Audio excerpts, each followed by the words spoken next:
Hello, I'm Wendy. My project is on Robert Maynard Hutchins from 1899 to 1977. He was born January 17th, 1899 in Brooklyn, New York, and he was the son of a preacher. He attended Oberlin College in Ohio from 1915 to 17, and he served in ambulance services during World War II. He attended Oberlin College and served in the war along with his brother. But after the war, he went on his own. He graduated from Yale University in 1921, and shortly after this, he married his wife, Maud Phelps McVeigh, and later on they had 3 daughters. While he was at Yale, he finished up his basics and attended Yale Law School. He graduated from there in 1925. And after that, he taught high school history and English for 1 year in Lake Placid in New York.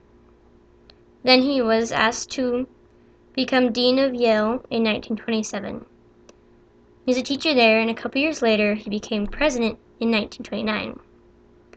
And many years after that, he eventually became chancellor in 1945.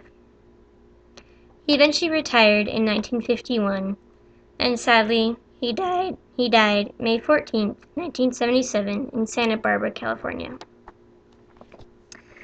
While he was at Yale, he was very active in a lot of things. He was active in forming the Committee to Frame a World Constitution in 1943 to 47.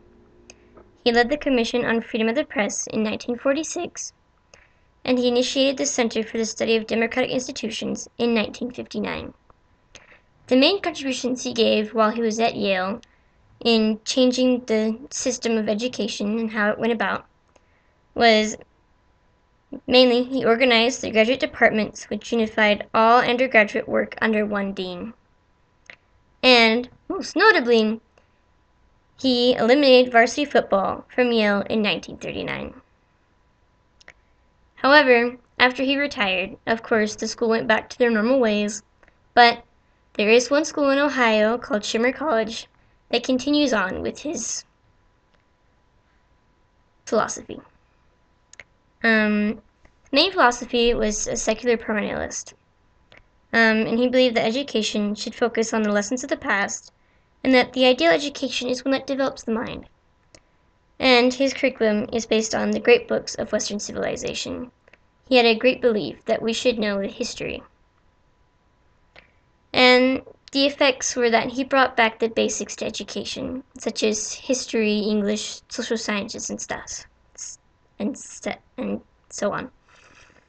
And he revived the focus of education in the country and tried to lessen the focus on sports, which, let's face it, sports isn't completely important to education, at least in my opinion. And I benefit from his theory and see it in my education throughout the years. Throughout the years, I learned that there should be more of a focus on the history and sciences and such, and that we should be more well-rounded. And I mainly see it here at BYU, Idaho, and it helps me a lot. It helps me think deeper and more often. And that's pretty much it for me on Robert Maynard Hutchins. Thank you.